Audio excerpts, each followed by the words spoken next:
Good morning, Ian Crouch with your 8:30 Hunter News update. Strikeforce detectives investigating the suspected cold case murder of Lake Macquarie teenager Gordana Kotevsky are hoping a $1 million reward will help them solve the case. The state government has increased the reward into the 1994 disappearance of the 16-year-old at Charlestown. It's believed she was abducted by two men in Powell Street on November 24 of that year. Her body has never been found, and a 2003 inquest determined Gordana had most likely died as a result of foul play. The University of Newcastle has hit back at claims it followed through with mass retrenchments despite posting a huge financial surplus.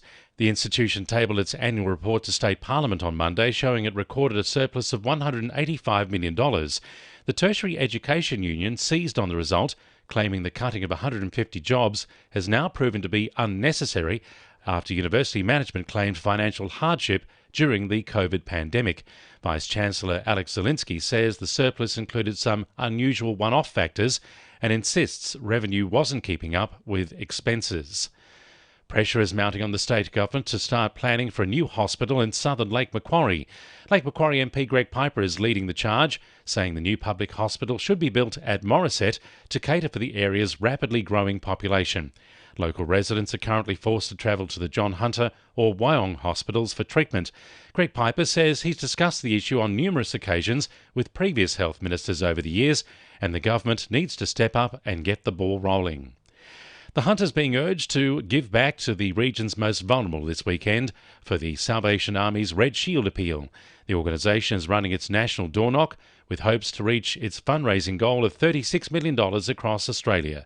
Hunter Public Relations Director Rodney Dibley says all donations made in the Hunter will go back to the Hunter. Yeah, to make the Red Shield appeal a success, we need people to volunteer and to donate.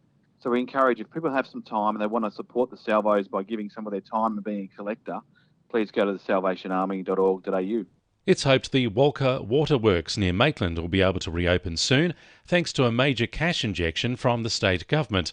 The popular site was closed in February when friable asbestos was found.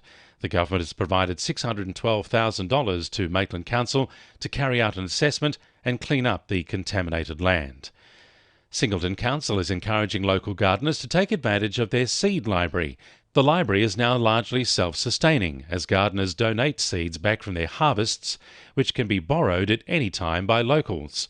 Project Coordinator Pearl Garrett says the library represents recycling at its best at a time when food prices are on the rise. The seeds are free for anyone that has a library card. You just go down and you can get 3 packets every 2 months from the Singleton Library, and essentially it hasn't cost you anything to try and grow your own.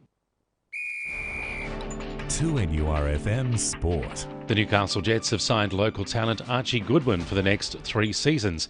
The 17-year-old is the first of his Jets Academy cohort to graduate into the professional league after starting in the under-9s. Coach Arthur Pappas says where they can, finding talent within the community is important to the team. The Northern New South Wales National Premier League backlog continues, with rain showing no signs of easing as winter approaches. For some teams, this means having played no more than 5 games, despite the competition being at the halfway mark. While the league is hesitant to expand the season any further than 1 week, continuing delays could make it inevitable. And Knights playmaker Jake Clifford is set to return to the field after a shaky start to the season.